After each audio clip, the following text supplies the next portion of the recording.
Hey everybody, welcome to Playbook by Laserforce Loveland.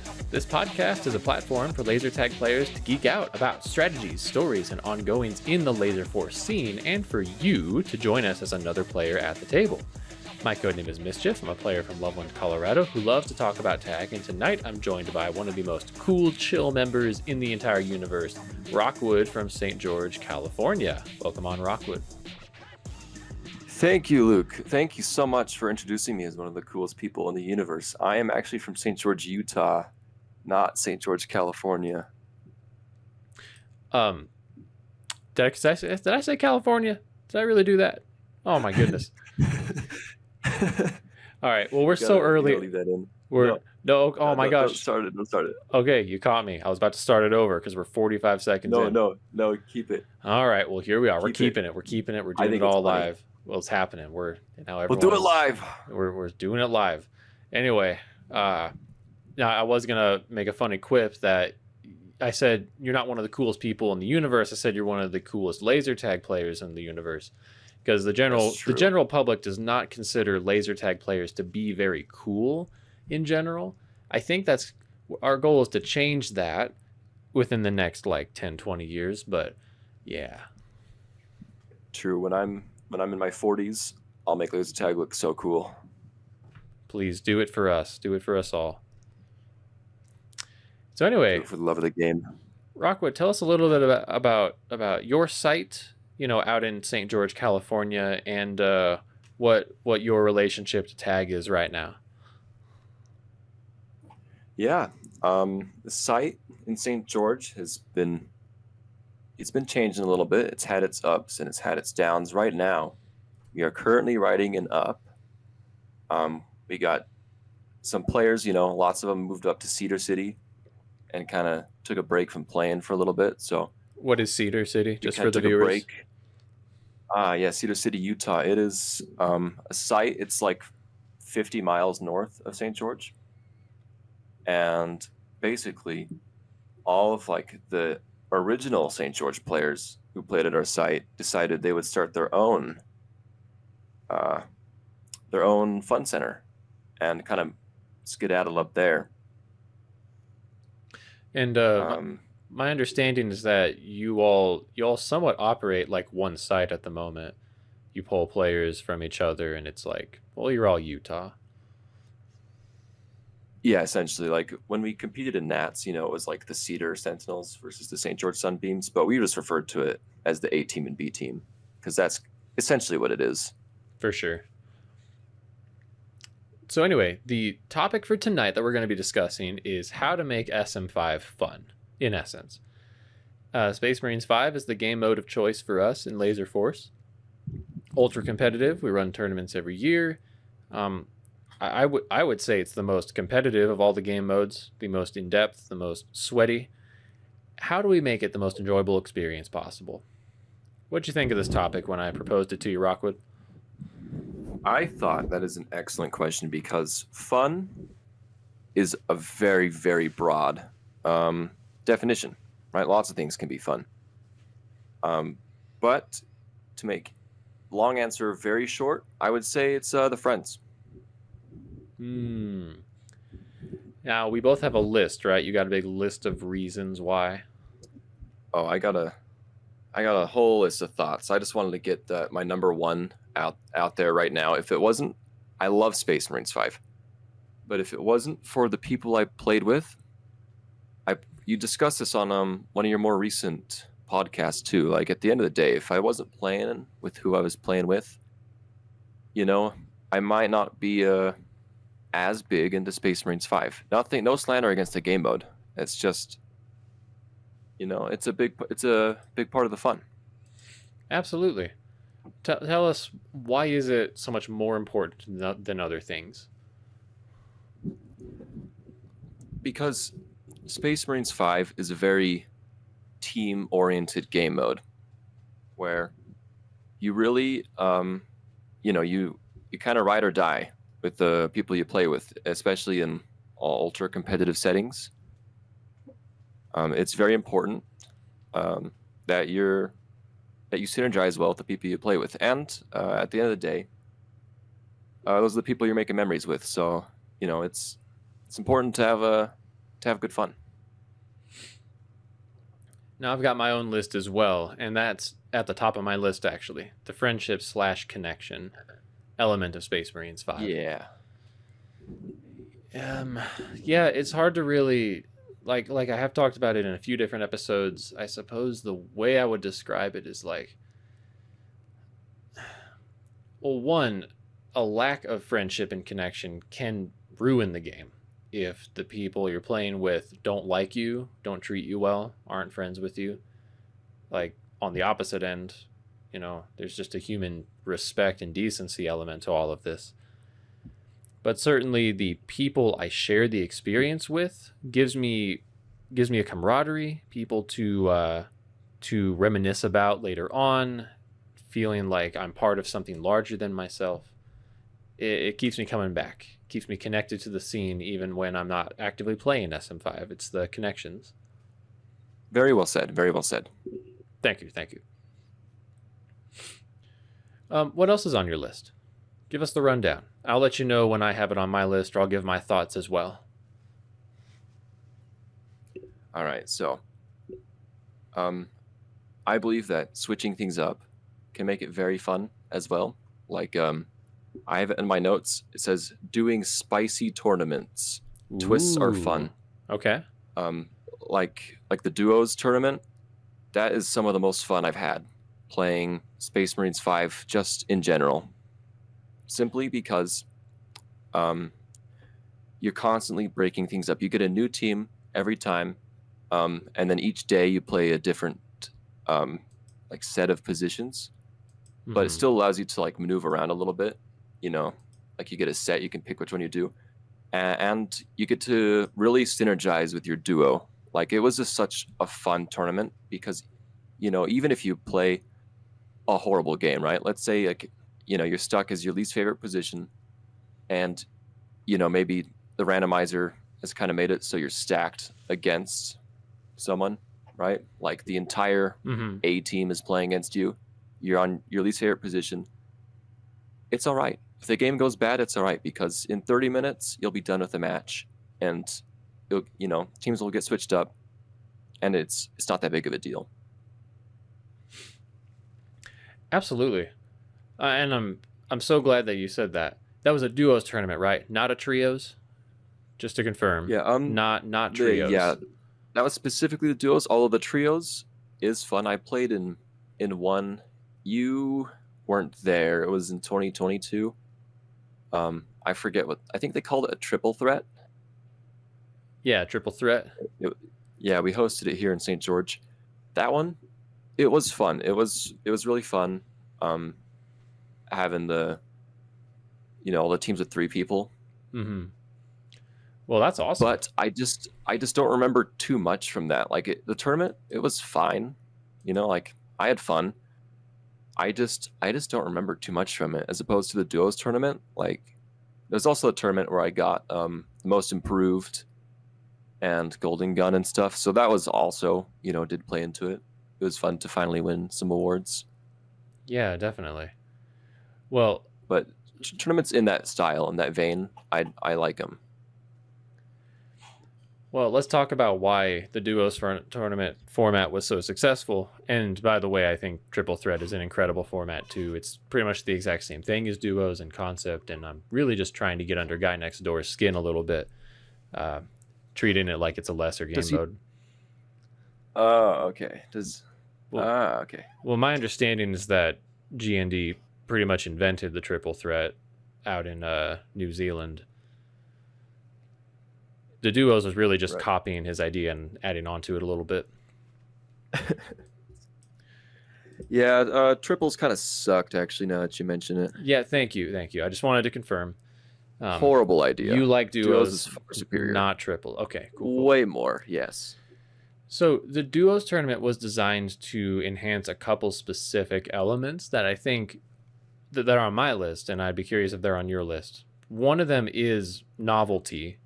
And I think that's something you're getting at with, you know, spicing it up. That if the game is the same most times you play it, what's the point of playing? We need novelty in order to continue to want to play. It gives the game replayability. Yes, I wholeheartedly agree with that. I was just complaining about it with not complain. I was just bringing it up just the other day with my good friends Metalface and Snuffles. That so cool. Like it, Space so Marines 5 handsome. is awesome. It's so handsome. They're gorgeous people, really. Yeah.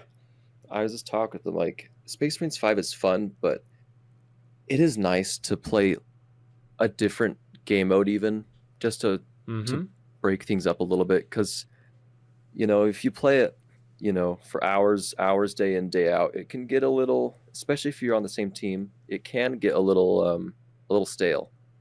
Sometimes you need a little bit of a break. So switching things up like that, I very much approve of.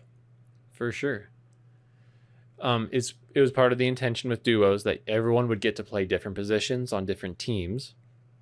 So, like, that's not always a given in SM5. When you come to a tournament, usually it's like same team, same position all week long. The novelty comes in who you're playing against and the strategy. And not that doesn't have its merits at all, of course. Like, that is a very valid way to run a tournament. Well, of course. Well, and I said this in my Nats 23 episode with Nolan. When we reflected, I realized Nats isn't for fun. It's just not. It's not designed for it, and you shouldn't go in expecting it to be prioritized by the wider community, even if you want to have fun in it. But there are elements of like satisfaction, fulfillment, competition that are more enhanced. Yeah, and the highs can be really, really high when you finally win that game, win that match. You gave it your all, and you finally win as a team. Like, yes, I would like to know if there are drugs that can recreate that feeling. Yeah, I don't know. It's like this is one of the only ways to get that naturally. Drugs. 100%. Now we get on my drug rant. Like, well, drugs give you that feeling without the hard work that you have to put in. Don't do drugs, kids, unless they're prescribed by a doctor. Don't do Space Marines, kids. It's addictive. So, if you were to play one game mode for the rest of your life and never get to change to a different game mode, I imagine most people would choose Space Marines, though, because the variables intertwined within it, the strategy, the different teams, the different positions, give it, frankly, much more novelty than really any other game mode that Laserforce has to offer. That's my opinion. I don't know if you agree or disagree. I do have in my notes the versatility of laser tag. Although this is in a more general sense versus just other sports.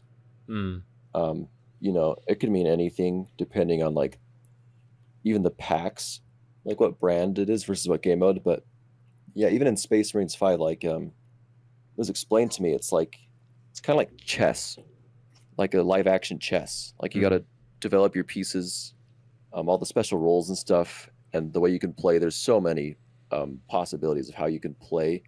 Even just one arena, the same people, the same team. There's still so many variations you can do, and it's super cool, and it's kind of addicting to just talk about just the strategy even outside the game. Absolutely. There's a reason that people get addicted. It's intoxicating.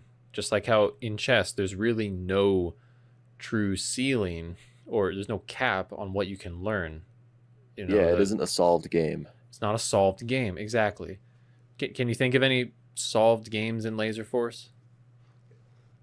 What do you mean by that? Like a solved game is like essentially like if you have like a robot, right? Like you could program the robot to like tic-tac-toe, I believe that's like a solved game where there's like a way you can play it every time to at least draw. I think, let's see. I know the definition. I don't know it well enough to explain it simply. I think you did a good job. Basically, the game is so simple that you can know the outcome before you begin to play. Yeah, like it once you figure out that one strategy, like you'll win it 100% of the time. if you do the exact same moves every single time. Right. Like a tool assisted speed run, essentially. I wouldn't say that any Laserforce game is solved, but I think a lot of players can feel that way with some of the simpler game modes. Yeah. No, like once you learn like the arena, lots of game modes become much simpler, I would argue. Yeah. Like I don't want to play Team Supercharge really much at all anymore. Like and there's more strategy I have to learn, but I don't really want to learn it. I don't really want to learn how to do 2-team, just rack up points. Do I need to use the reset more? Do I need to drop my nukes or prioritize missiles? Like I don't really care that much. It's not that intriguing to me. Yeah. Compared to Space Marines. Well, 100% compared to Space Marines. I mean, Team Supercharge, like, it says Team Supercharge, but when you play it, everyone just kind of does their own thing, and the team that happens to have, like, the better players just kind of wins every time. Not too much teamwork there. For sure. So, talk a little more about your list and what makes Space Marines fun, or how we can maximize the fun in Space Marines. Yeah.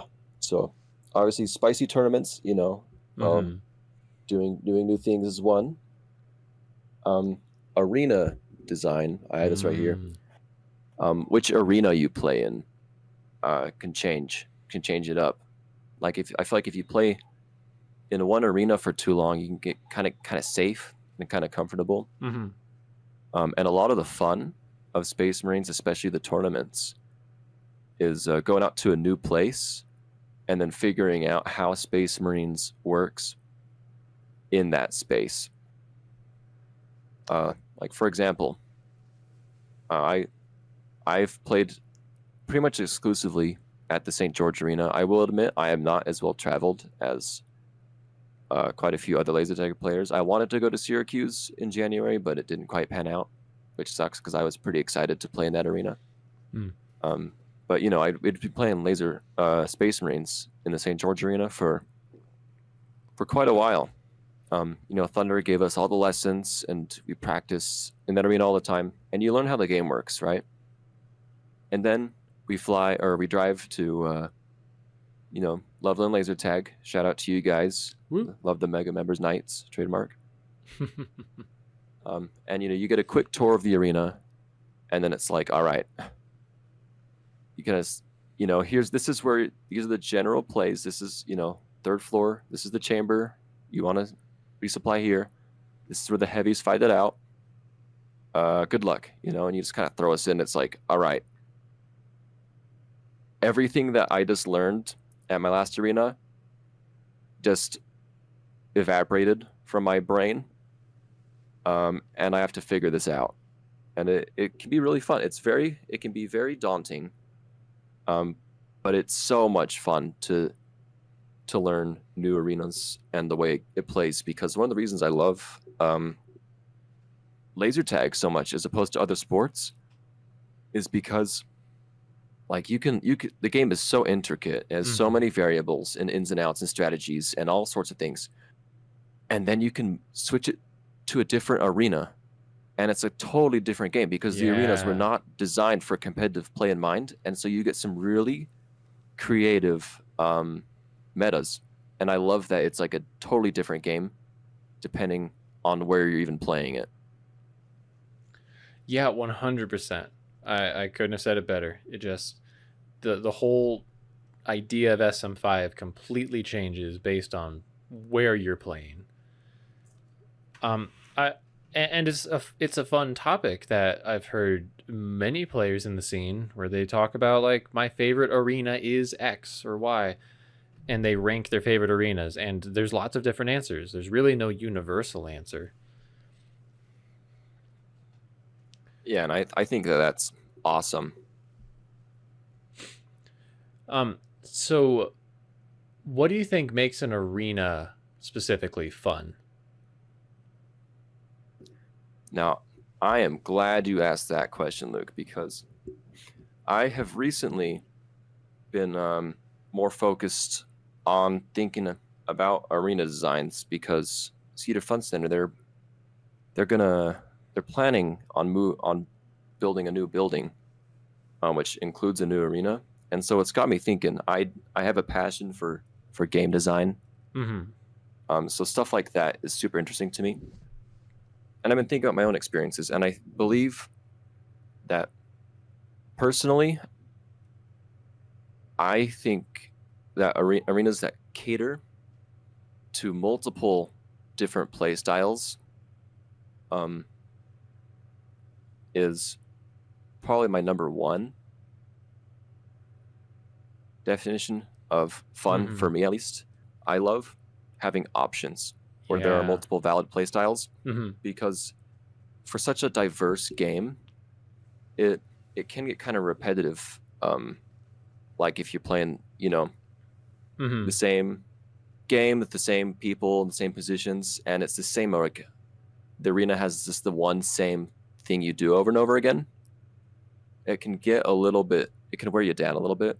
But it's such a versatile game that I love the option to play in a way that caters to your play style, to kind of capitalize on that and let players kind of flex their specific muscles that they develop with their play styles.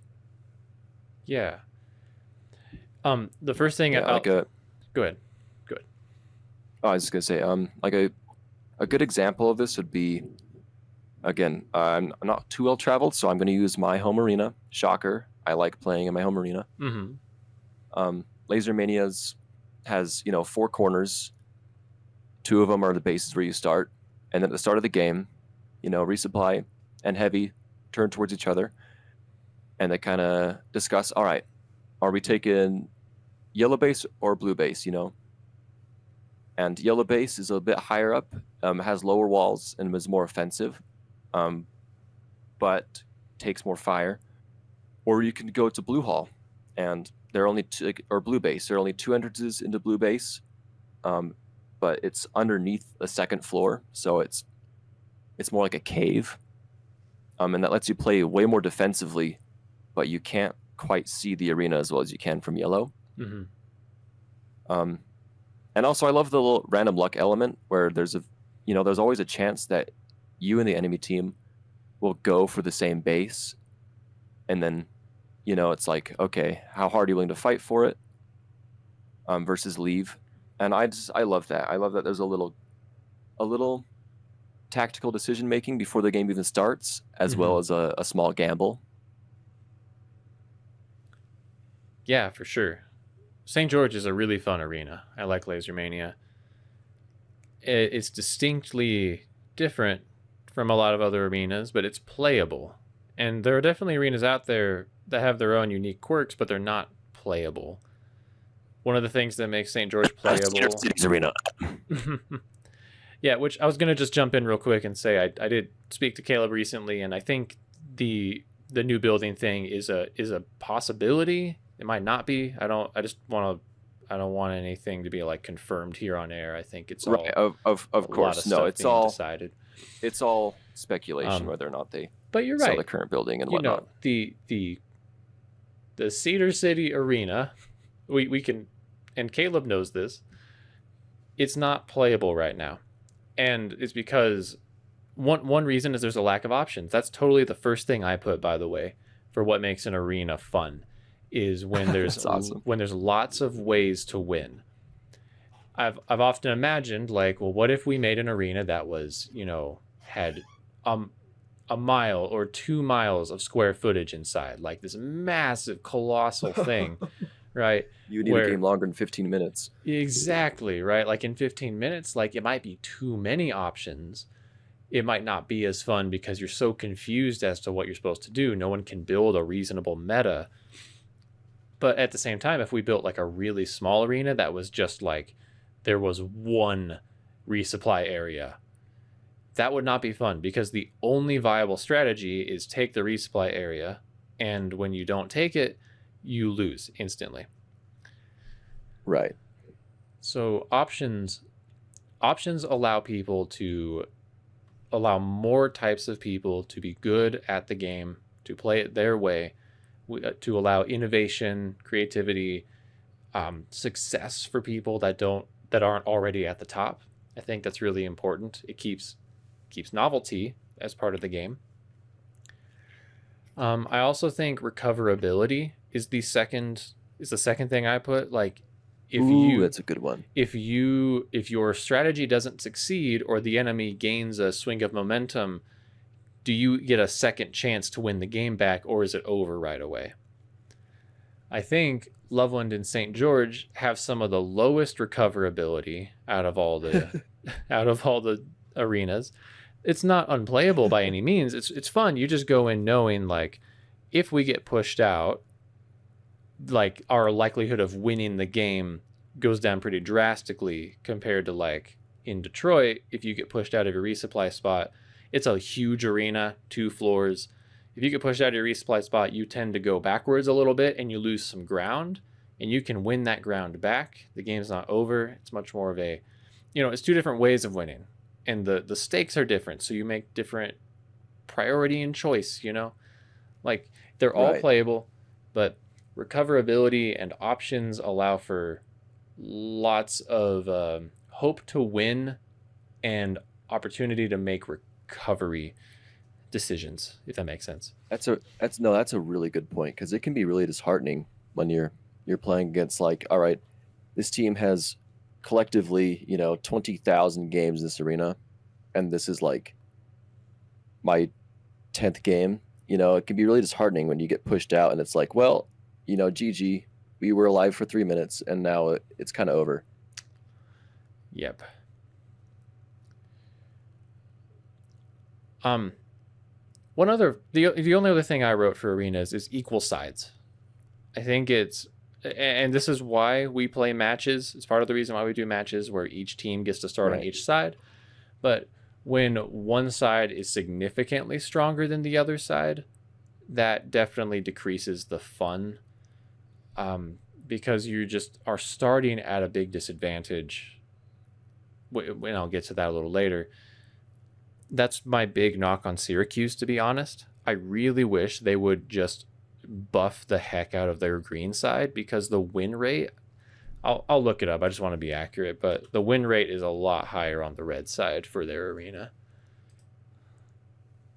Yeah, and that can be kind of obviously a very double-edged sword. Like, for the arenas, they're not designed for competitive play in mind. They're just like some silly arenas that were thrown up, and then we just happened to play an uber competitive game mode and kind of make it work. And you can have some real fun there. Mm-hmm.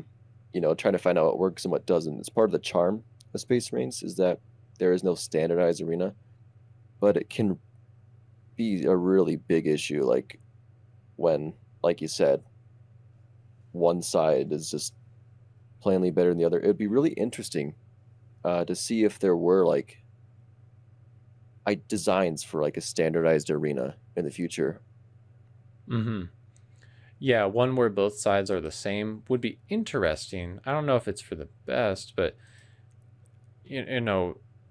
so for Syracuse in the most recent tournament, 3 out of 5 victories came from the red side. So that's a pretty large margin. Yeah. It shows how powerful that is. But I will say that, in let's see, in Loveland at least, yeah, it's very close. It's like 53% of wins are red. Interesting. That does, yeah. I mean, I'm not too surprised. I've seen looking at stats, I see the win rates are actually, like, for players, are generally pretty close to 50-50 in that arena. Very generally speaking, just from what I've seen. St. George, it's like it's a little more green than I thought it would be. Yeah, no, green has the slight advantage, but I think red wins on elims more. Yeah, I'm looking at the Random Bonanza, and it did have more elims for sure. Like, that's just interesting. Here we're getting into the nuance of SM5, right? But yeah, honestly, another thing I believe that stats are also so much fun.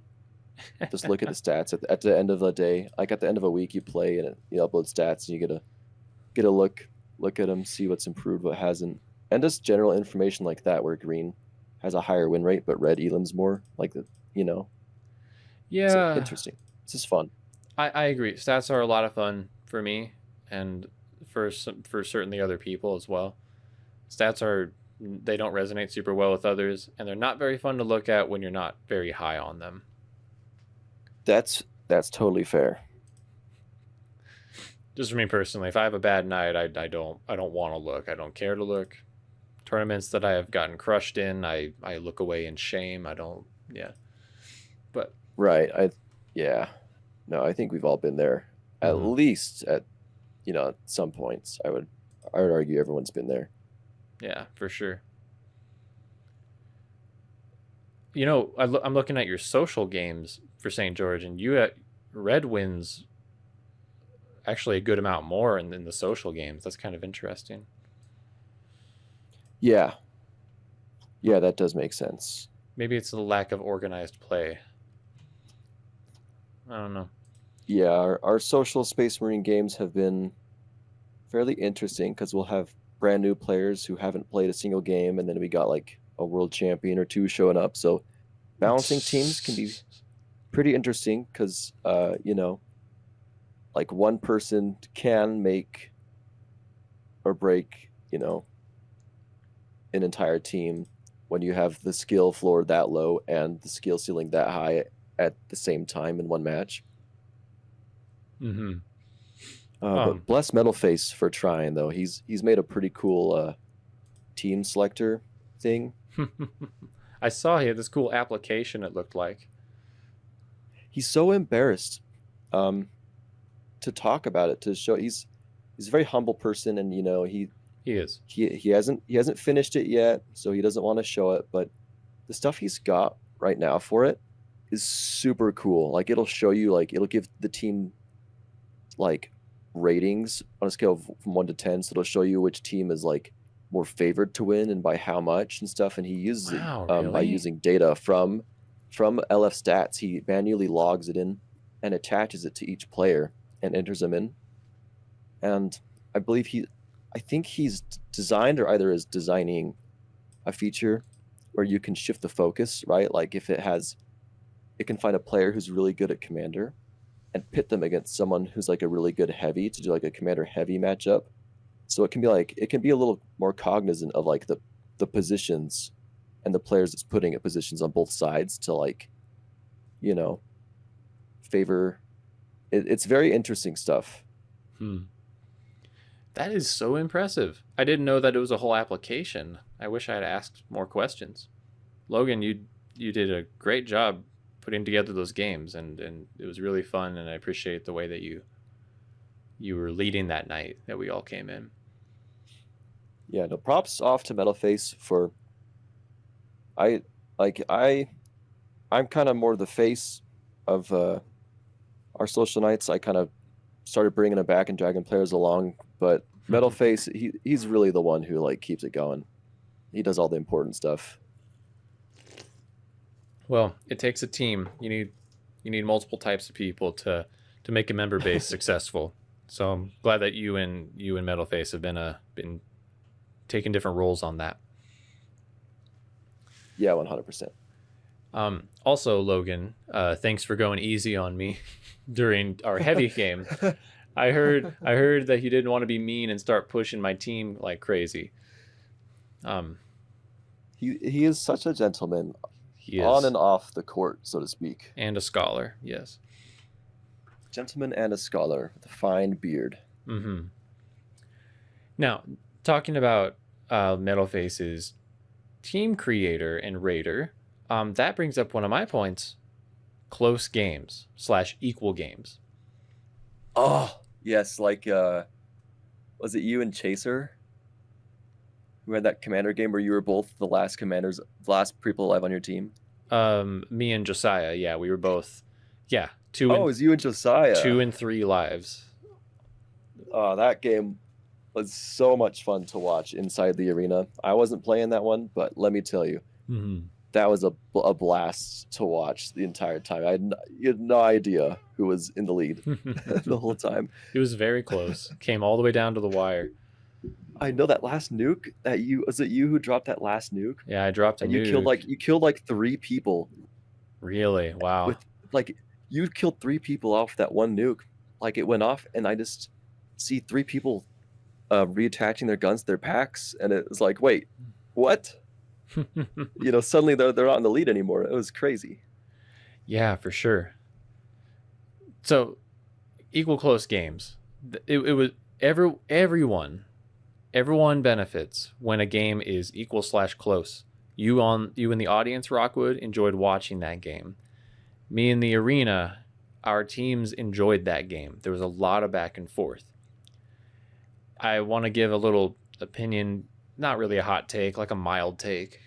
Like, I think our standard for equal close games needs to be contextualized, that those games where it comes down to one player left on each team, each with 2 to 3 lives, like that's one of the closest games I've ever seen, maybe the closest. That's an outlier. A close game or an equal game is usually one where a team does win by elimination in certain arenas, or by a good 3,000 to 5,000 points. What it really is that we're trying to avoid is a game where right off the bat who's winning, and where the game is just an instant smash. Yeah. Yes, that is a very good topic to touch on. Very well said. How do you think about making games that are equal? How often should we feel entitled to having them? Are there certain situations where we have to be okay not having them? So, just off the bat, if you're in a scenario, right, that's a little more like Nats, you're gonna have some of those games where people walk in and that one of them's gonna get crushed and the other's gonna come out on top. At least for if it's like the bottom of the losers bracket, versus or let's see, I forget how they're styled sometimes, but you have every team play every team. Like, of course, like the Sunbeams rated last to win Nats by pretty much everyone unanimously, versus the Loveland Phoenix A team, who won, right? Obviously, congratulations on your win. Who won Nats. Thank you. Obviously, there isn't a doubt in anyone's mind how that's going to go down. But that's just part of Nats. However, I do think that trying to balance teams to be as even as possible is more fun. I feel like it lets players, play the game, especially if you're paying if you're paying money per game, like no one wants to pay money to play a game and then get elimed 5 minutes in. That's where more the fun factor comes in. Like social nights, we try to balance them. Like, I believe Snuffles had a game just when you were down here. Snuffles had a game where he was facing Viper Metcalf, commander on commander. He dropped 1 nuke early, and then he held on to the rest. And Metalface was interrogating him, like, that was so mean of you to 5-chain at the end there. And Snuffles was like, oh, what, would you rather I end the game early and have everyone, pay for a game that's, shorter than 15 minutes? And, it's a good point. Like, he could have ended the game way early. It would have padded his stats, and our team would have walked out of there. Great job. But, he held on to the nukes and then didn't drop until the end. So, the people could get, a 15-minute game. And I think plays like that are, at least in social nights, especially if you're trying to grow a player base where you have new players playing. I think purposefully delaying games like that has its purpose. I think it has a place. If I'm making much sense here. You are. It's just a complicated topic. It is. Because in a perfect world, every game would be close-ish. But there are situations where sometimes it's designed, like in a Nats. It's not about fairness or fun. It's about winning. It's about competition. So yeah, you blatantly have games that are like that game. Your team versus my team. Like with all due respect, like we all knew, and yeah, 100%. And we played all out, tried to end them as quick as possible. It wasn't about the fun. And the people on the commentary were like, yeah, we don't want to watch this. People didn't want to see games like that. No one does. It's almost in a way feels pointless.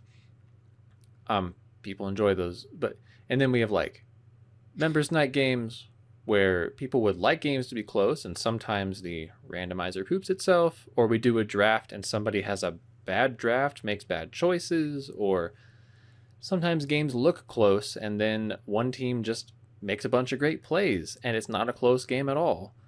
Like that's going to happen. I think something to recognize is just I put this too as a winning as a fun factor. Winning is fun.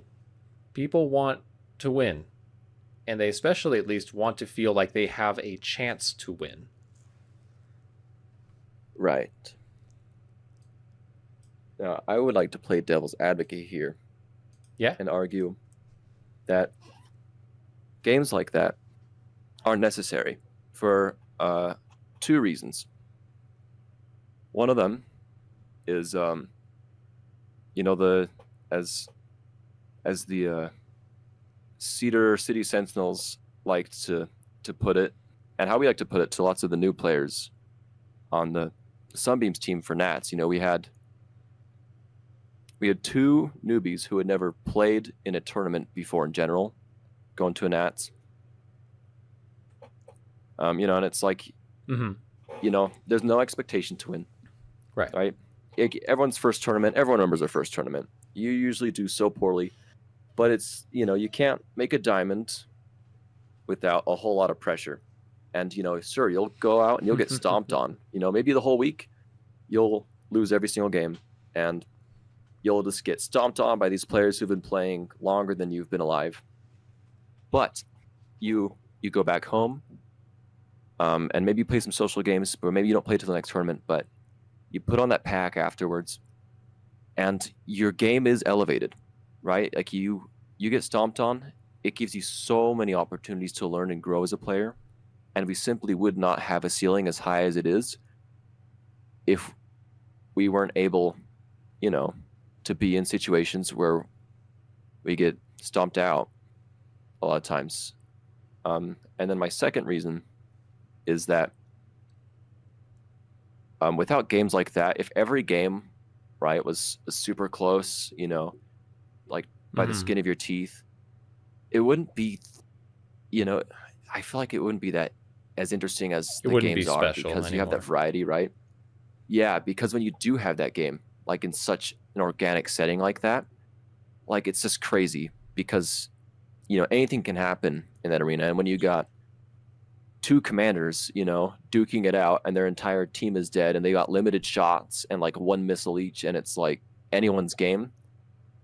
Like I have rarely felt as much energy in my life as I do when I'm sitting out in the lobby with everyone else who's played, including the eliminated players on both teams. And everyone's just watching the scoreboard, watching the kill feed, watching the lives count down and the timer count down to see who comes out on top. Like that, just being in that environment is so awesome. And it wouldn't really be that memorable if every game was like that. You're absolutely right, Rockwood, and yeah, I'm wrong to say that it's pointless, or it might as well be pointless. I think it may be pointless from a fun standpoint or a member-based standpoint. Oh, like 100%. I mean, in the moment, you've crushed all fun when you make it one stacked team like that versus the other team. No, and you're 100% right. I do agree that those kind of games are generally unpleasant. Well, they're not fun, but I have huge respect that you recognize the value in it, because like you were on the receiving end of it this last tournament, but I've been on the receiving end of it a number of times before. Going into in 2017, I distinctly remember the shameful feeling of entering finals, and the first game of all eliminations was Loveland taking last place versus Brisbane in first place. And we had to just slowly walk into the arena with our heads hung low and take the whooping on the butt. 2 games back to back. It felt humiliating and pointless, and we didn't get, like, there's this thing called just let me geek out about psychology for a second. When you're trying to grow as a player, there's this thing called the zone of proximal development. We as people enjoy being challenged. We learn the most when we're challenged about 3% above our current level of comfort. Like, I want to play against someone who's just a little bit better than me. That's how I'm going to grow the quickest, right? I can think clearly. I can learn those individual skills and get to that next 3% pretty quickly. Nats often puts you in situations where you're being challenged like 20 to 1,000%, 20 to 200,000% above your skill level. Yeah, exactly. And those games where basically I walk in, I get smacked across the face 20 times and I don't know what even happened. You don't learn a lot from those games, but you do learn some character, I suppose. No, it's little bits and pieces of crumbs. It's hard to learn from someone who's so outside of your league that it's like a being that lives in the 4th dimension coming down, and just melts your mind. Like, you simply can't comprehend what's saying to you. Right. And that can really be weird metaphor, but frustrating. No, because you don't understand even what you're supposed to do against that next time. It feels impossible. It becomes frustrating. It can even become overwhelming and create like panic attacks or anger, PTSD. People really do have those kinds of reactions to overwhelming stimuli. Yeah, no, that's a good way to. Interesting. 3%. Yeah. Yeah, that's like the ideal, But obviously, like, I do think I've learned a lot playing against teams that were like in that 20 to 50% above my skill level range, where like they're gonna win, but like, can I survive 10 minutes? Okay, let's survive 12 minutes this time. Let's survive the whole game this time. You work your way up, right? Instead of putting winning as the barometer. Then, and expectations do matter for fun. Like, if you expect to win, if you expect a chance to win, that's one thing. If you don't expect any chance to win, like, I think Lizzie Lizard was a great example of this in this last tournament. Like, she knew there was not much expectation to win anything, so she still had fun in the context of everything. And she learned a whole lot. I feel like she grew so much more just from playing her and Nats versus coming out for that last Mega Members Nights. Like, we had a heavy on heavy game, and she was whipping my butt. Like, in Nats, I remember I almost kind of felt bad using her as a reset sometimes, because she just, like, it seemed like she just didn't really know where she was. But come last Mega Members Night, she's so fast. She's beating me at every single trade, and she knows exactly what she's doing. Her awareness is just, peak, and it's so cool to see that. Shout out to Lizzie Lizard for absolutely destroying me in that heavy game. She's a boss. And like you said, diamonds form under pressure. What else is on your list? Yeah, no, let's see. Excellent question. There it is. Sorry, it's written down on my phone. You're good. You're good. Oh, by the way, today is National Laser Tag Day for about 40 more minutes. So happy National Laser Tag Day. March 28th. Let's go. Yeah.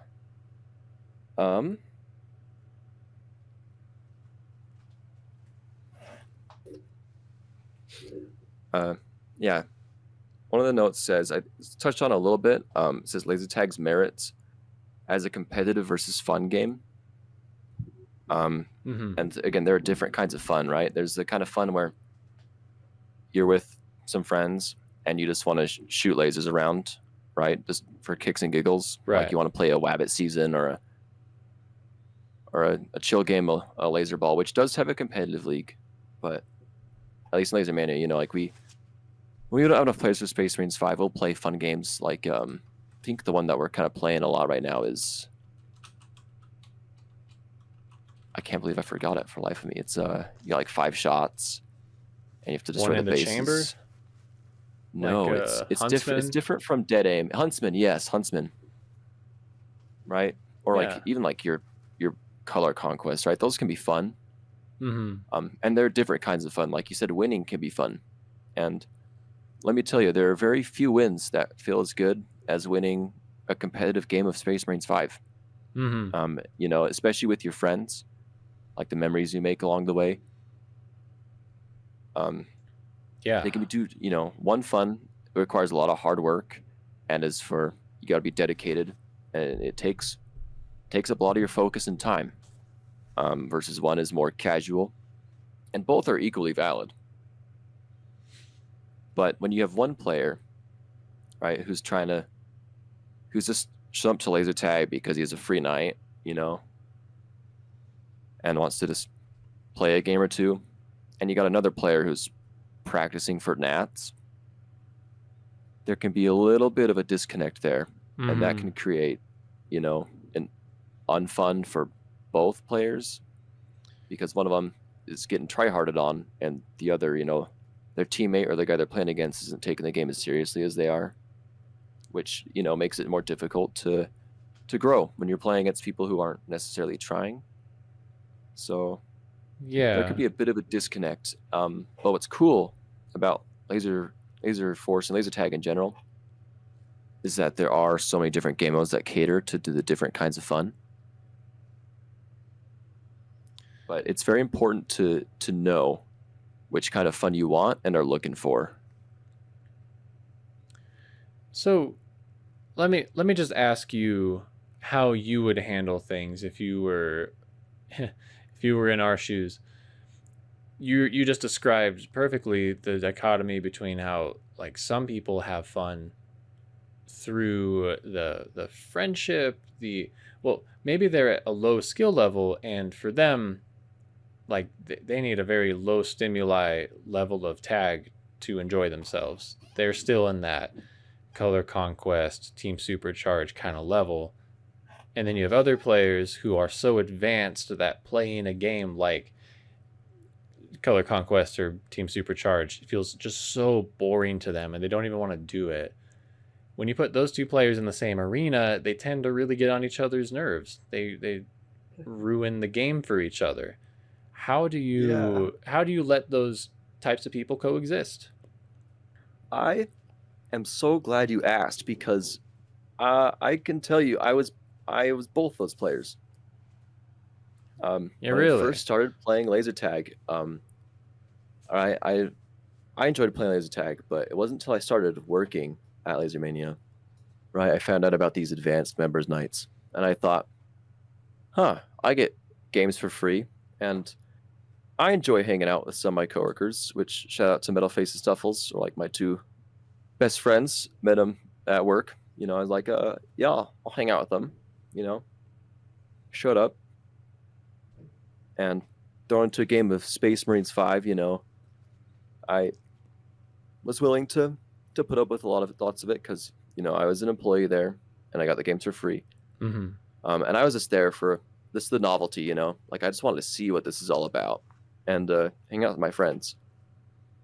And there's a player, you know, from the St. George site doesn't play anymore, but he's a bit infamous for his anger issues. You know, he was a shouter, and you know, I don't really do well with people shouting at me, so you know, I was kind of turned off and I was not interested in it, like, at all. I was like, this is like, you know, these are grown men running around in laser tag vests shouting at each other. Really turned it off for me, and I kind of told, like, I eventually played Space Marines, but even then, for like a year or two, I told them, like, I'll play with you on your members' nights, but like, I'm not competing. Sounds like the least fun thing in the universe is competing.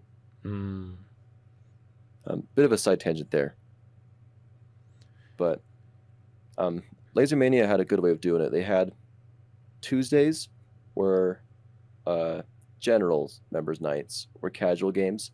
No Space Marines 5. Just you know, you got your Shadows, your sometimes D&D, your Time Warp, all those game modes. Actually, no, a little bit of Space Marines 5, but this was casual. And then Thursdays was hardcore Space Marines 5 only, train for Nats. That was a good way to do it, to just straight up separate the players. But you still had the shouty guy, who shall not be named, showing up on the casual nights and scaring new players away. And even then, like, new players still wouldn't show up. They wouldn't, you know, learn and become interested in Space Marines 5, because showing up on Thursdays meant Shouty McShoutface gets to shout at you. And so he turned off a lot of players from joining Space Marines for a really long time because of his attitude. In short, it can be quite messy, but it's a combination of sorting out intentions by having casual and advanced. And also, sometimes, you know, Shouty McJerkface, you just kind of had to ask him to stop playing. Like, sometimes, like, players can get toxic. It's important that, like, there are boundaries, right? Like, of course it's laser tag. It's going to get loud. People are going to shout. But, you know, when a player drives another player to tears, you know, and they kind of storm out, like, that's just unacceptable behavior. And sometimes you just kind of gotta throw it out. I don't know, and that's a bit of a side tangent. I don't know if that fully answers your question. No, it was everything I wanted and more, Bolt. Thank you for excellent, your vulnerability on that. Like, you're not the only one who's been in that spot. I think it's important that we give a voice to people who are new into the scene, and when they're trying to learn, like, Shouty McShout definitely, like, sometimes we tolerate those players at the very best in tournament settings or in our friend groups, but we don't like being shouted at. No one likes being shouted at. Some cultures are more okay with it than others, but we've certainly dealt with that and have had to ask people to leave. It destroys communities and has even almost lost us our privileges of playing Space Marines 5 at our site. So for the protection of the community, you gotta put rules in place around that. And so, no, he's dealt a lot of damage. Yeah.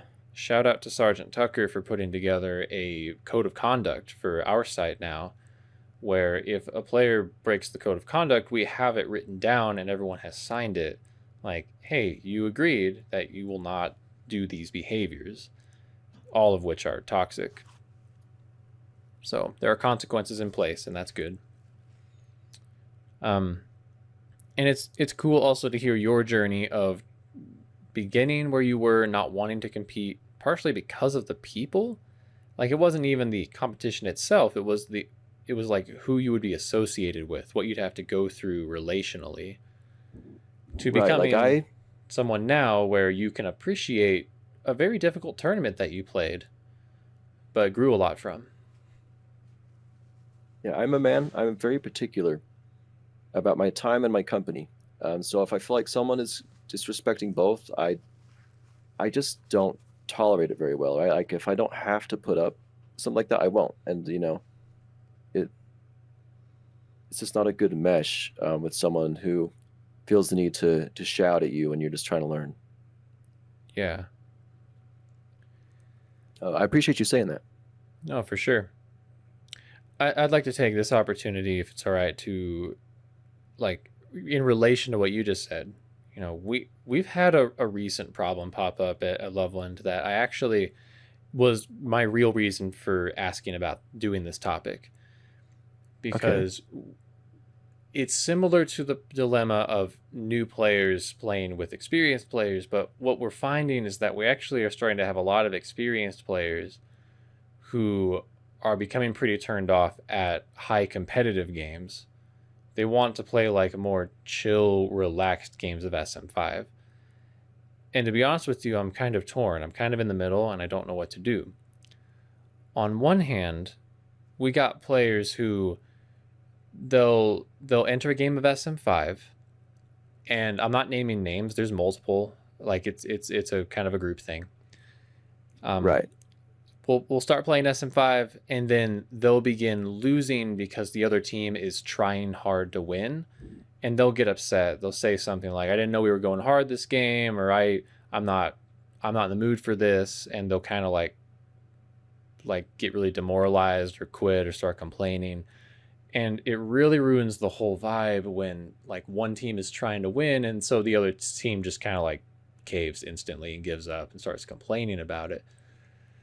On the other hand, like sometimes I come into a members night and I start playing and I'm feeling good. I'm ready to play some tag, and I feel the intensity off the other team that they are just like trying to murder me, shouting in my face, not saying mean things, just screaming out my location, doing all the sauce. They're lost in the sauce, and like I get demoralized. Like it really does kind of make me upset sometimes, getting like my butt handed to me that hard on a members night. No, that's a valid thing that happens even here in St. George, where everyone, like, usually, right, everyone's kind of in the same boat.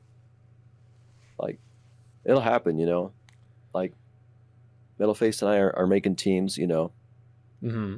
and like we think we got it figured out, but sometimes it doesn't quite get communicated, and then you got one team that's one team that thinks they're just going to play for fun. You got another team that's feels like they're playing ranked and this is the rank up game. Mm-hmm. I feel like the general issue is that the pool size for Space Marines 5 players is simply a bit small.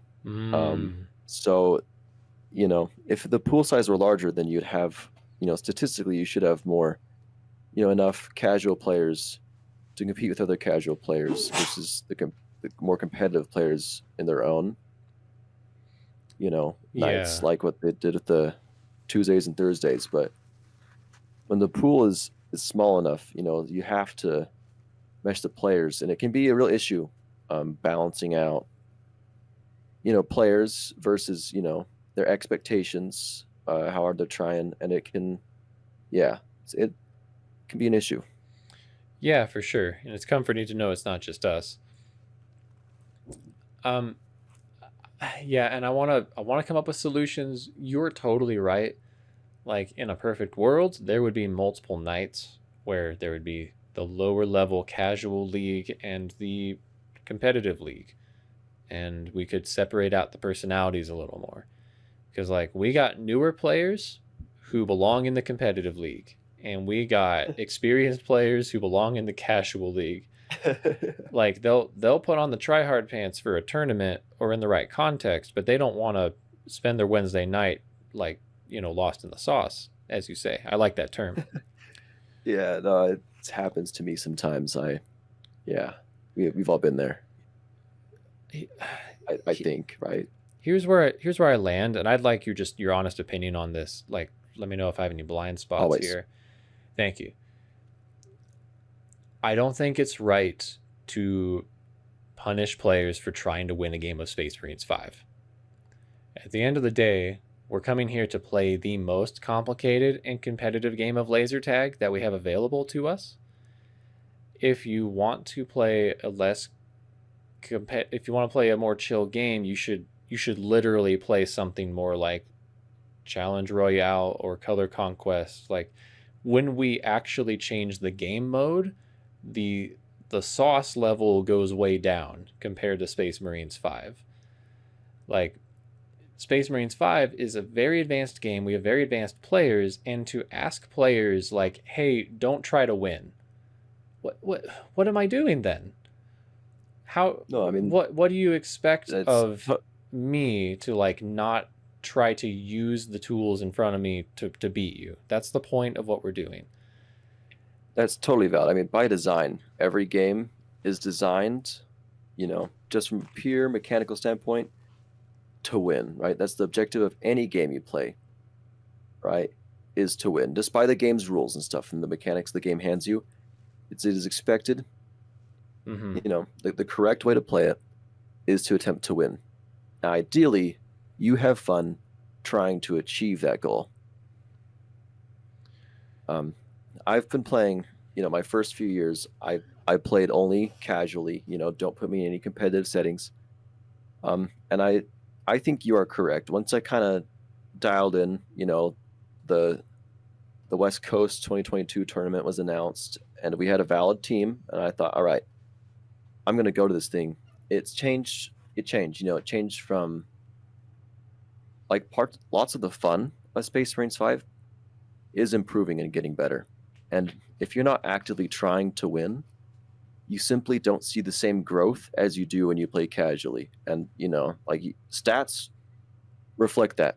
Like it was such, after deciding I wanted to try and level up, and kind of commit to being a better player, it felt much more fun as opposed to getting a position I don't want and just kind of, shutting my brain off with the excuse of, this is a for fun game. If I lose, I lose. That's fine. I feel like that, and again, not saying that every casual player has that mindset, but it's very satisfying and rewarding to try at something. It's rewarding to grow in a sense, and I feel like that growth comes from trying to do that. And you're in a place now where you can really appreciate the challenge and the sauce when it comes out. Newer players, however, they struggle when they're up against like highly competitive, experienced players, and they don't know the game very well yet. So I do think it's important that we lower the stakes on certain nights 100%. Or at certain times to let people get into the scene. My two suggestions for this would be, one, draft games where new players are all playing 3 hits. I think it's much more bearable to have a player lost in the sauce on a 1-hit roll than a 3-hit roll, just in general. I noticed a significant difference in the vibe of the game when that's the case. I also think it is completely okay to tell the group this is a chill game or a meme game before going into the arena. If you do not say this is a chill meme game, you cannot get upset when a player beats you by using strategy. But if you declare it's a meme chill game, we at Loveland, we've made up rules like you can only use movie quotes, you have to shout and grunt, walk Marines, you can only walk. Like we've put hard limitations in place that force the game to be chill. And those are fun. Those are some of the best memories I have, frankly, in SM5. When I'm like sitting on the ground laughing with my resupply buddy and like just being completely goofy. Those are very fun, but you have to cultivate that. Because if you don't specifically ask for it, you will get a very competitive game, because that's what Space Marines 5 is.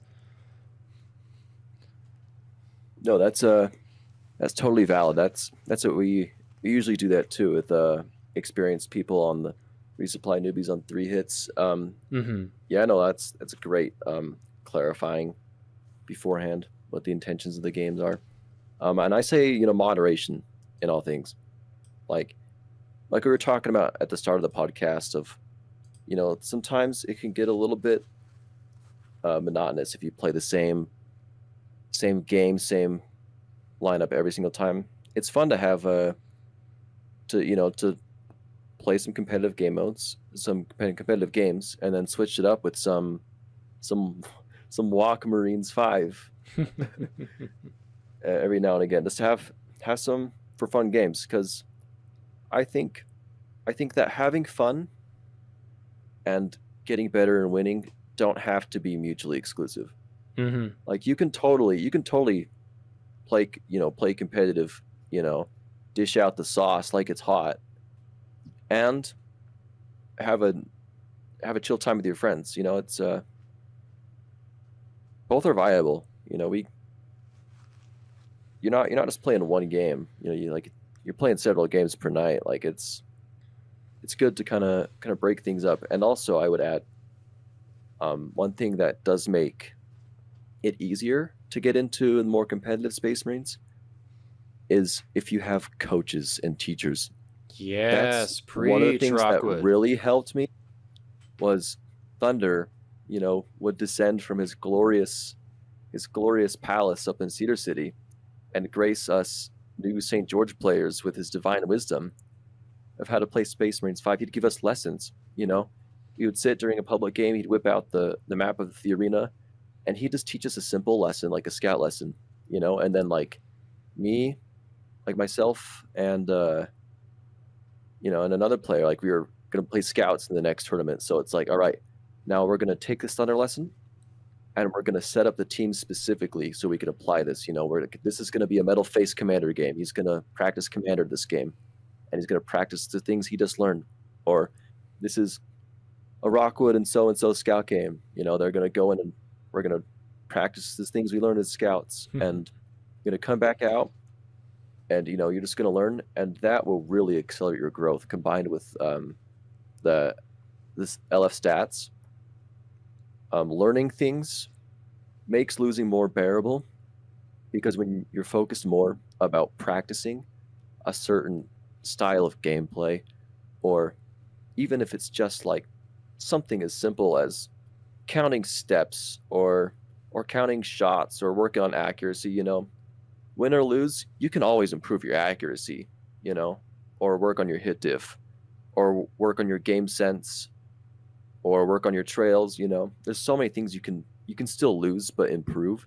And when the time comes to put it to the test, it doesn't matter how many wins or losses you have.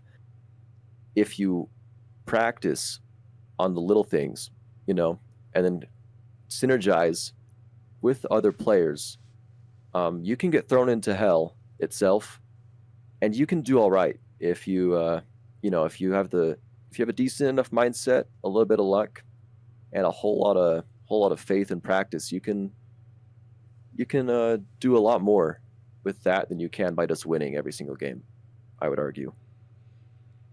Dude, that is so wholesome. I love that Thunder does that, and that you guys have that culture where you have experienced players investing in younger players. It benefits everybody.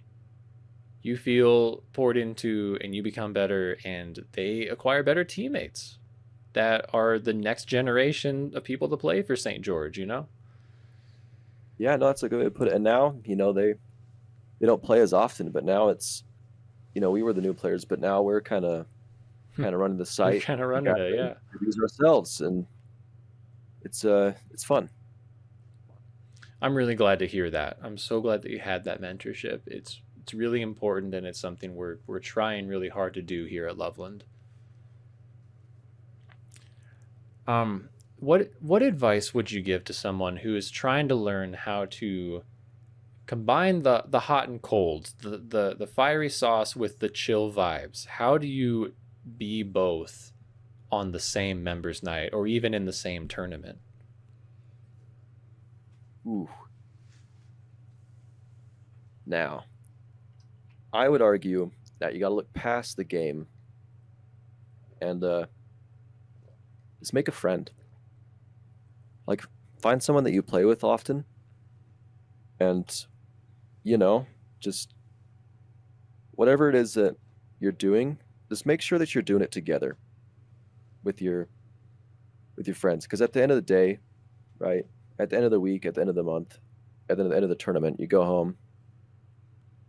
Like, you're mostly gonna remember how you play with the people around you. And if you get close together, you'll start playing the same, right? Like the biggest reason I even decided to try my hand at competitive laser tag was because I had a bunch of newbies who kind of started playing the same time I did. And we played every week together. And, I decided I want to play with them. And so it didn't really matter. Not that it didn't matter. I was okay doing competitive games because I wanted to spend time with my friends. And you'll find that your mindset, it's much easier to synergize with your teammates, right? Like, they're focused on competitive. All right, so am I. And you surround yourself with people who are focused on improving and helping you improve. It's so much easier to slip into that competitive mindset when you're already working as a team, like, no matter what. I feel like that's the natural flow of things. Is if you have like some players you really enjoy playing with, I feel like you'll naturally be drawn to play competitive with them, if not to win, just to to go and fight with them. It's pretty fun. Or maybe they're more laid back and casual. It's just good to kind of find some friends and get in the same mindset and just do whatever it is you're doing together, whether it's preparing for your first ever tournament, or just having a laid back night. Everyone, you had a long day at work, they aren't feeling too hot. It's just important to kind of be on the same page as the people you're playing with and to play with them. I love that. That is so good. Thank you. One of the last things on my list was high quality teammates, things that makes it SM5 fun. One part of that is players with a high level of skill and synergy on your team. That you work together, it enhances your play. But okay, really another portion of that is your relationship with them. Because if I'm playing with a group of people that we work well together, but they don't actually like me and we don't have a relationship, it definitely takes something away. And the friendships I have with my friends from Loveland have been forged in fire. Like, playing SM5 improves our friendship outside of the game. We've essentially gone to battle together. They're my comrades, Yeah, no, that's a perfect way to put it. So I love that. Like, instead of focusing on your attitude, like, you can all be part of a group together. And if you have people that, will go through the fire with you and help bring you back to earth, like, focusing on the friendships rather than maybe the scoring high, being an awesome player, proving yourself, like, those things increase the stress, but the friendships decrease the stress for sure. And I would argue even that if you focus on the friendships and the synergies and getting better together, the wins will come. Even if you're not focused on them, they'll come. And even if it's not as often as you like, it's just such a good way you put it. It really is like the friendships are forged with fire. There is nothing like getting in that car, on that plane, with a group of people that you just play laser tag with, and then going to a foreign place for a whole week, and then just share like even if it's like a hotel room together. Wake up every morning and you go to tag and you lose the entire first day you don't win a single game. You go back to the hotel and you're tired, but it's all those in-between moments, even outside, inside the arena and lots of times outside of the arena.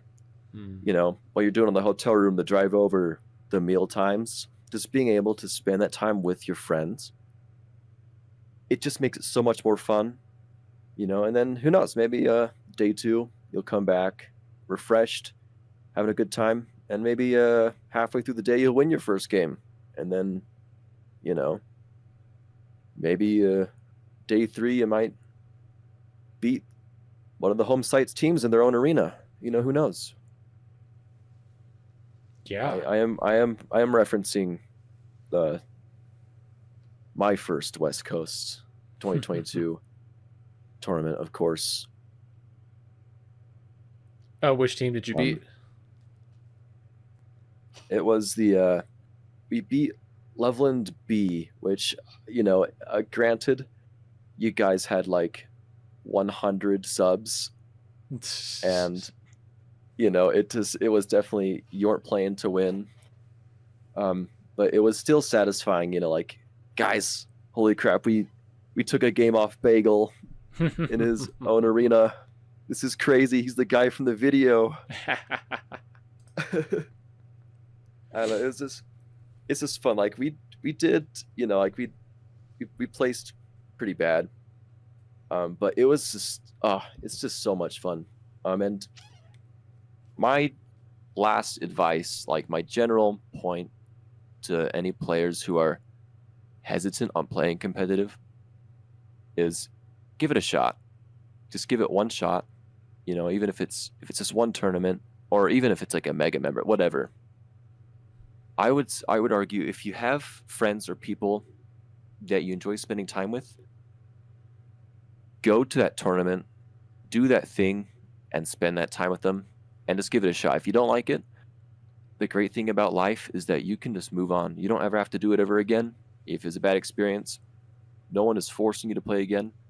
But if it is a good experience and it is something you like and you do improve and you do appreciate, have a new appreciation for the game, it is so much worth it, because you get to meet cool, you know, you get to strengthen friendships. You get to meet cool people like Luke, who are just, you know, I would argue that, you know, you're a real inspiration. Like, you're so laid back and chill. And I've been listening to some of your podcast episodes, and it boggles my mind that you know, you describe yourself as a fairly egocentric and kind of close-minded and stuff, and that, you know, you've clearly grown a lot, because I would never in a million years have ever guessed that you were ever not just wise. But yeah, you know, you do a lot. It's also a fun hobby, you know. Like, your camera work inspired me to buy a GoPro of my own, and now Metalface and I take our GoPros into the arena every week and, you know, film games, and now it's fun to edit them as well as a hobby. Like, it's just fun. Well, I'm honored. Thank you for saying that. Yeah. Let it be an example then that, you know, it's worth investing in players, and I've been invested in. I've had to make a lot of mistakes to get where I'm at, and I don't claim to have reached any kind of peak. Like, I'm always still learning and making mistakes. But, you know, when I see these young, like, teenage players coming in, or I see like these fledgling sites really starting to really pop up, like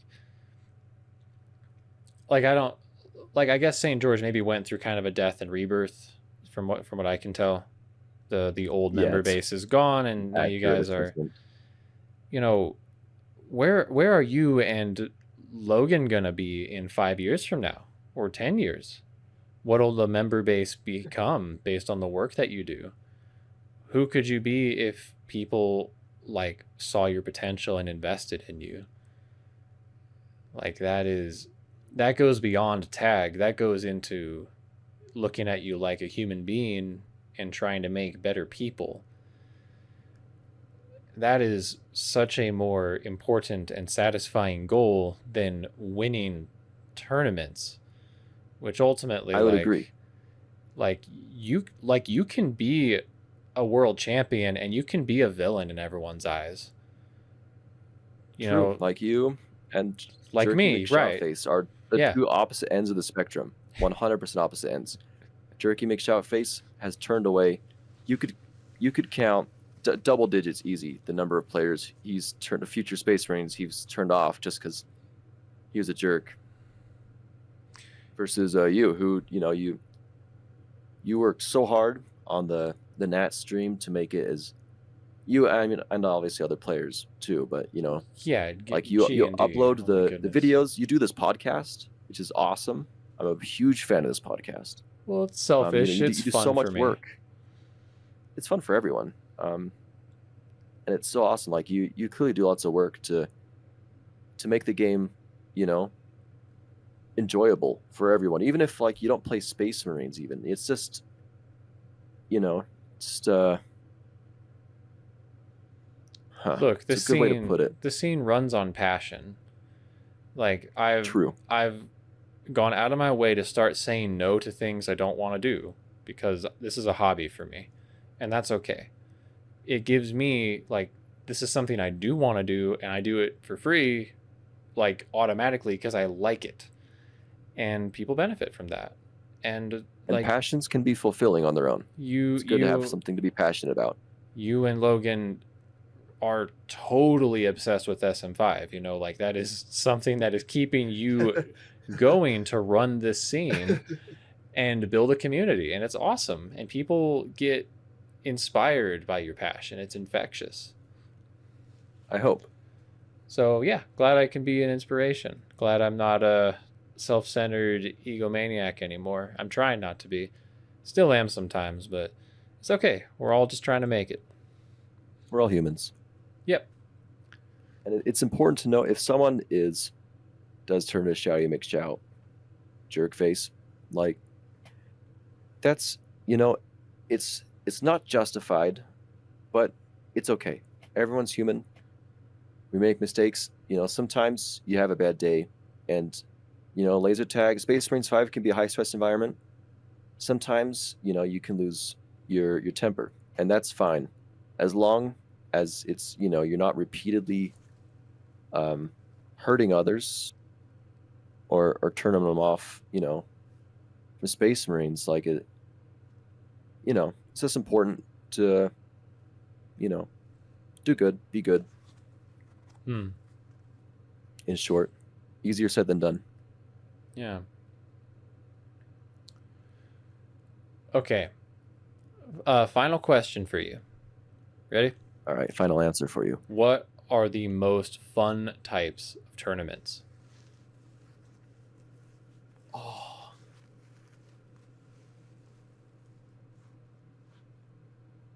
The ones where Titch is not sober. Oh my goodness. That was pretty fun. Shows up at 9 a.m. Big old glass of something in his hand. Oh, Titch drinking already? And Smalley McSmalls. Oh, this is his third glass today. He's been drinking since 4 a.m. Oh, all right. No, good question. I would argue, that's tough. I want to say the ones where you're challenged the most, but also that's kind of cheap and not entirely true. Personally, for me, the most fun tournament, again, it's the new one. A little bit biased because I did really well in that tournament. But tournaments where your boundaries are pushed, a little bit, I would say that includes new lineups. Even if it's facing harder teams, going to a new arena, the tournament style is different than what you're used to. Anything like that. Does tournaments where something somehow somewhere is being pushed in some capacity. I know that's very broad. But if you show up to a tournament and what you expect happens exactly, it's not very memorable. Yeah. Yeah, that's true. Well said. For me, I would actually throw the Mega Members Nights in there. I think they deserve a shout out. Trademark.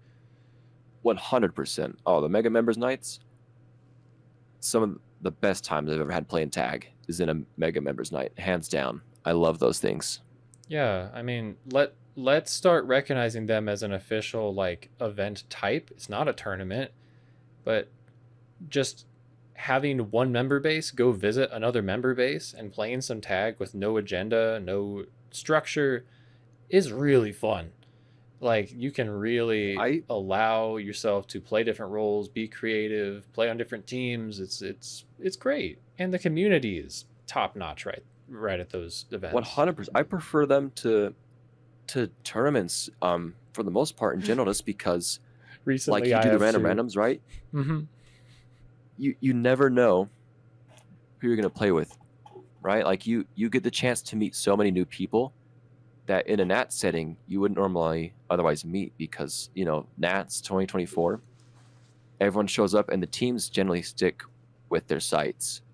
Not too much mingling. You don't want to give anything away, and you're too worried about preparing for the next game or your reffing games or whatever. But Mega Members Night, like I showed up, and Bromley and I, like day 2, shout out to Bromatized.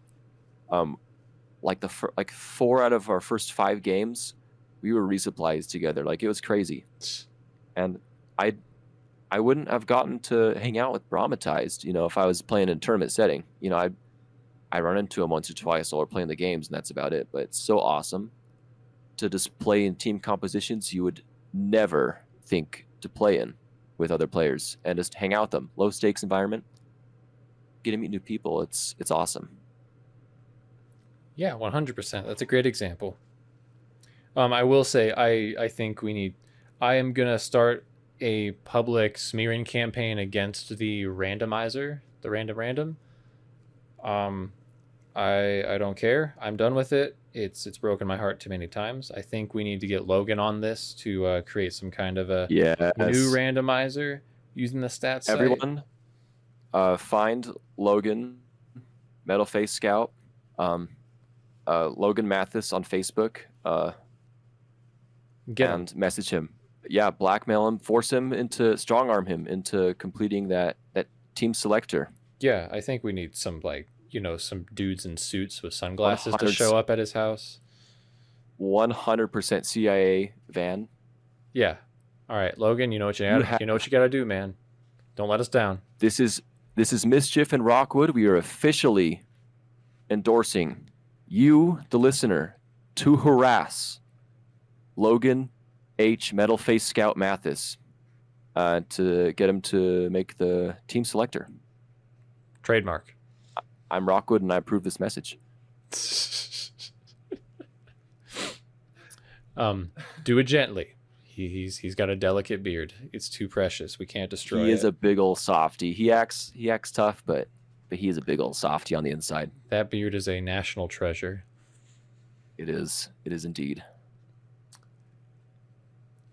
I'll also add on, like, the duos tournament was probably my favorite tournament, just because it had a lot of the novelty close games, and I got to pick my guy Jarrett. I really enjoyed playing with him.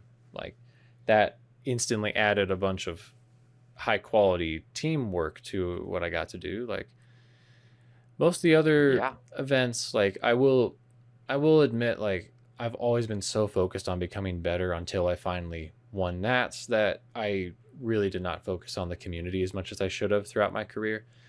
But I want to focus more on it. These other events allow me to focus a little more on the community aspect. Yeah, and I feel like you can, at least I can kind of feel that. I can sense like the Mega Members Night is more about the players, the communities, and having fun. I feel like it definitely shows in the best way possible. Yeah, for sure. Also, shout out to the duos tournament because we started before 4 p.m. and I feel like I play my best tag in the morning/midday. Get good. You're right. that is a skill I need to work on, is playing late night laser tag. No, I get it. I empathize. It's like you don't want to shift your sleep schedule when it's nighttime outside, but you shift it when you go across the globe to New Zealand anyway. Like, I was willing to do it then. I didn't, but whatever. What if you had one thing that you want the listener to take away from this episode, what would it be? There are so many jokes that I could throw in here right now. So many cheap little snarky replies, but I would have to go with as corny as it sounds, the real friends. Like the laser tag was the friends we made along the way.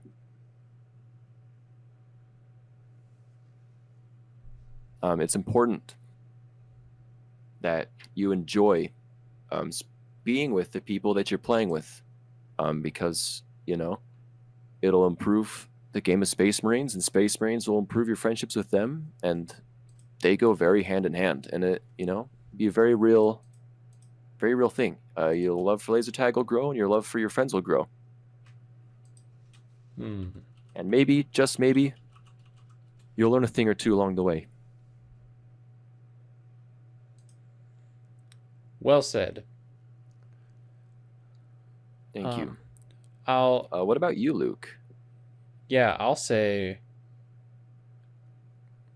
Space Marines 5 Internationals is the peak of competitiveness, and there's a spectrum of fun all along, going down to West Coast tournaments, to duos tournaments, to members nights, mega members nights, intense games, chill games, non SM5. The good Lord forbid we ever play a game of Laser Ball or Challenge Royale or Alien vs Predator to cool off a little bit. Like, remember that fun is important if you want to have a member base that keeps coming back, and be willing to reach across and allow for types of play that allow others to have fun as well as yourself. Also, if you look up Logan Mathis or Logie 2001 on YouTube, you will find Rockwood and Logan's YouTube channel with some pretty cool GoPro videos I'm finding. Very true. I do have a playlist on my YouTube, which I'm going to plug right now. It's just called Rockwood, so you have to look up Rockwood Laser Tag. I have a publicly available playlist. If you sort the videos by new, you'll see our personal GoPro videos that we upload. We're a bit behind right now. Haven't had a new upload in like a week or two, but we generally upload about every week. So if you ever just want to see some fun laser tag footage, check out that playlist. We usually stitch together like highlights from games and stuff. And I feel like the fun can really shine through in some of those ones, like Slaughtermelon's game and then Snuffle's laser ball game. Highly recommend watching those ones. Like, just turn the audio up and just, it's so fun. I have a habit where I turn on the GoPro like a minute or two before the game starts to catch like the pre-game conversations. Some real gems. It's great. Yeah, I actually really like this. I'm watching one right now called Rockwood Gets Dookied on in Huntsman as a recompense for lasering Logan's eyeballs. And you just can't... and you see the thumbnail is me lasering Logan in the eyeballs. You just can't beat titles and thumbnails like this, folks. You got to find this channel. Subscribe. Like and subscribe. To Rockwood. To Rockwood, not Loge. You don't need to check his channel out because they're all on my playlist that's on my YouTube. So just subscribe to me. Don't worry about him. Oh my gosh, yeah. you have an even bigger YouTube channel than Logan. It's because I'm better than him. Obviously. The only reason you should be on his YouTube channel is if you're leaving comments telling him he should finish the team selector. What are we doing? You have like a whole thing going. Why haven't we been plugging this? Rockwood, this is awesome. Thank you. I love laser tag. Rockwood 12 and Logie 2001. Go check him out, folks. We got some more content creators on the scene. Yeah, Logan is actually doing this cool thing where he's editing the footage to like when he gets downed, he adds like a red like effect to the edges of the screen real quick, so you know he got shot, and he adds like hit marker effects. So like when you're watching, like you know what's going on intuitively. Very cool. Took him like 5 hours to edit like that one video, but he says he's getting the process a little more streamlined. And there's one where it's like Chaser and Metalface duke it out. That one's a personal favorite because it switches between two POVs. Mm-hmm. So we're experimenting with stuff. So stay tuned. You know, who knows? Maybe we'll figure something out to make it a little more enjoyable to view. Heck yeah, than it already is. Well, loving your work. Look forward to seeing you continue to make content. Go check them out, folks. And we'll wrap it up here. Say goodbye to the people. Yeah, goodbye, people, and enjoy the funk exit music. It's so funk. Funky.